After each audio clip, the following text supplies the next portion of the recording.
Okay, we're going to use the customizable psoas stick to get into this upper part of the hip area. This is also part of our glute, okay? The way we find this is we find that bone, and then we're going to trace it up, and you'll find the top part of that bone. This is your pelvis. We go right below that. This whole area between where our leg comes into that hip socket, from there, and you can find that too, which is a little bit further down. And this top part of the pelvis, we're going to work this whole area with the psoas stick. A couple different ways to do this is one, obviously I could just be pushing into it here, or I could actually use the wall and I can use the handle and I can press into it from there. This can be really nice. We're going to stay here for a little bit. This can be really nice because I can press into it and then now I can move this leg.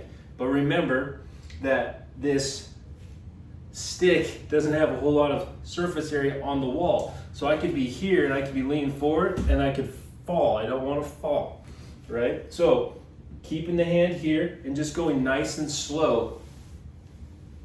If you feel yourself going, put that foot down. But nice and slow, and then I'm gonna do a couple knee raises at each position.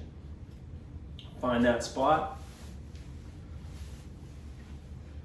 Working just right above that hip socket.